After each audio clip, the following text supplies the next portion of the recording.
Saviez-vous que notre monnaie est sur le point de changer radicalement? Imaginez que vous êtes à la caisse d'un supermarché et que vos achats vous sont refusés parce que vous avez dépassé votre quota mensuel autorisé pour certains produits. Imaginez qu'un employé du gouvernement puisse appuyer sur un simple bouton et désactiver votre compte en banque instantanément. Imaginez que l'argent que vous avez sur votre compte a désormais une date d'expiration et que si vous ne le dépensez pas, il finit par disparaître. Cette vision inquiétante, digne d'un scénario de science-fiction, c'est l'image d'un monde dystopique, un monde dans lequel notre argent n'est plus vraiment notre argent. Un monde qui semble certes surréaliste aujourd'hui, mais qui pourrait bien être en train de se rapprocher à grands pas. Alors que la plupart des pays dans le monde préparent activement leur future monnaie numérique, l'Union européenne est en train d'accélérer la mise en place de l'euro numérique, le futur successeur de l'euro actuel.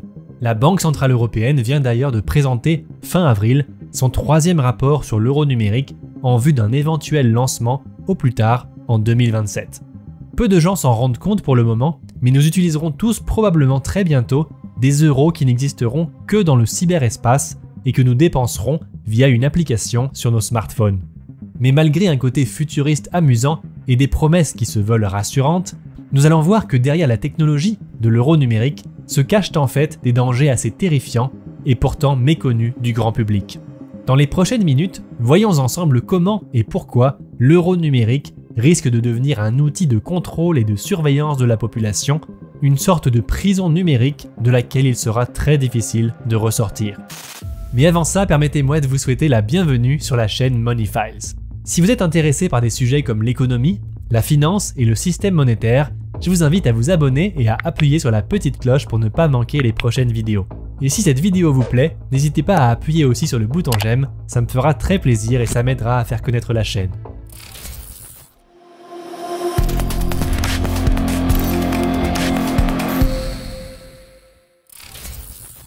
Dans l'histoire de l'humanité, la monnaie est passée par de nombreuses formes différentes, les humains cherchant toujours l'objet qui leur permettrait au mieux de stocker de la valeur, d'échanger de la valeur et de mesurer efficacement cette même valeur.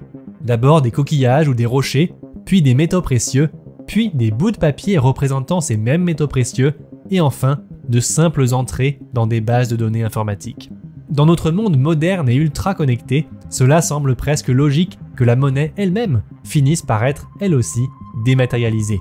Mais contrairement à l'euro actuel, qui existe à la fois sous forme numérique et sous forme de cash physique, le futur euro numérique, qui s'approche à grands pas, sera, comme son nom l'indique, complètement numérique.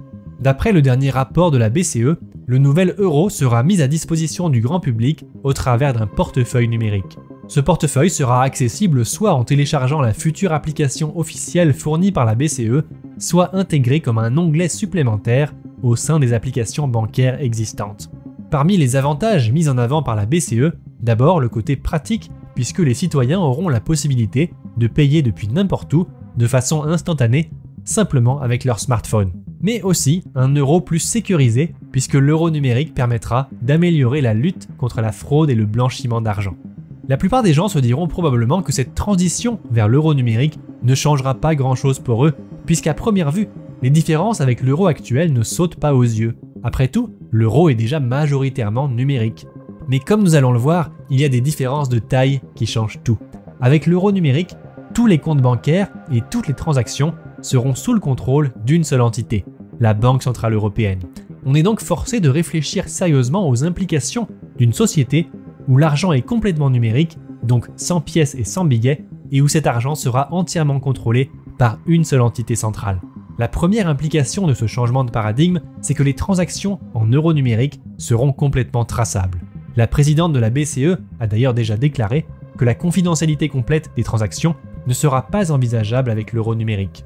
D'autre part, notre compte bancaire sera directement lié à notre identité numérique unique via une application qui sera également fournie d'ici là par l'Union européenne.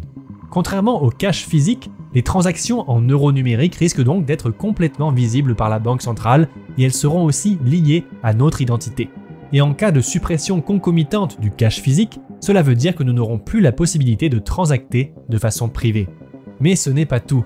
L'euro numérique pourra aussi être programmé pour avoir des comportements spécifiques. Par exemple, il pourrait être programmé pour n'être utilisable que pour certains types de dépenses, dans certaines zones géographiques ou encore à des dates bien spécifiques. Et à ce moment-là, toute tentative de paiement qui ne répondrait pas à ces critères programmés serait automatiquement refusée.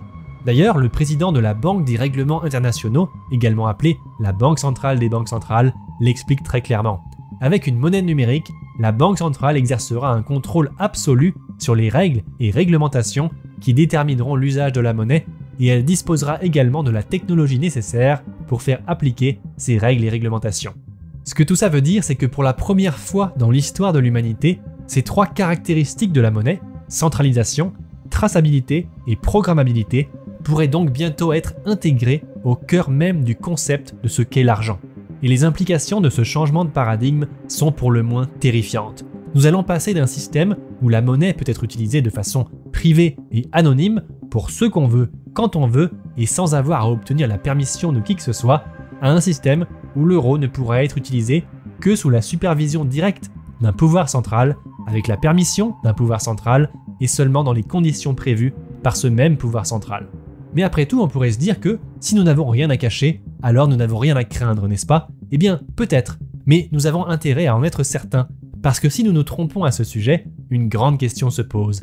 Que se passera-t-il une fois que l'euro numérique aura été mis en place, que toutes nos économies seront stockées en euro numérique et qu'ensuite seulement une certaine quantité de programmabilité et de surveillance finissent par être ajoutées pour restreindre son utilisation? Que se passera-t-il lorsque nous nous réveillerons un matin et que notre smartphone nous refusera l'accès à notre portefeuille ou qu'il nous empêchera de faire certaines dépenses, honnêtes en ce qui nous concerne, mais que le futur gouvernement n'approuvera pas? Ce qui suit n'est que pure spéculation, mais voici quelques-unes des phrases que nous pourrions lire sur les écrans de nos smartphones à ce moment-là. Nous sommes désolés, mais votre compte a été prélevé d'une amende de 100 € suite aux propos de désinformation que vous avez postés sur les réseaux sociaux. Nous sommes désolés, mais vous avez déjà acheté plus d'1 kilo de bœuf ce mois-ci et vous avez donc dépassé votre quota de viande autorisée. Veuillez vous rendre plutôt soit au rayon soja, soit au rayon insectes. Nous sommes désolés, mais vous avez déjà pris l'avion plus de 2 fois ce mois-ci, vous ne pouvez pas prendre place à bord de ce vol. Nous sommes désolés, mais vous n'êtes pas à jour de vos vaccins obligatoires, vous n'êtes pas autorisé à rentrer dans ce supermarché. Nous sommes désolés, mais une pénalité a été déduite de votre compte pour non-respect du plafond d'épargne autorisé. Et enfin, nous sommes désolés, mais vous avez dépassé votre quota carbone mensuel. Veuillez patienter 7 jours pour faire votre prochain plein d'essence. Des restrictions qui semblent drastiques, voire absurdes aujourd'hui, mais qui pourraient devenir une réalité dans le futur, faisant alors de l'euro numérique un outil de surveillance et de contrôle total de la population. Et si certains se demandent pourquoi être aussi pessimiste pour le futur, c'est parce que malheureusement, nous voyons déjà cela commencer à se produire dans d'autres parties du monde. En Chine, une monnaie numérique de banque centrale est déjà en place pour une partie de la population. Le yuan numérique est lié à l'identité numérique des citoyens, qui est elle-même liée à leur score social via la reconnaissance faciale, qui est elle-même liée à un réseau de plus de 700 millions de caméras dans le pays. Cette intégration, maintenant qu'elle est en place, permet au gouvernement chinois de contrôler les façons dont la population se comporte. Par exemple, pour entrer dans une cafétéria, un simple scan de notre visage déclenche automatiquement le décompte du montant du repas sur notre portefeuille numérique. Si dans la rue nous agissons de manière non citoyenne, une amende peut simplement être prélevée directement sur notre portefeuille.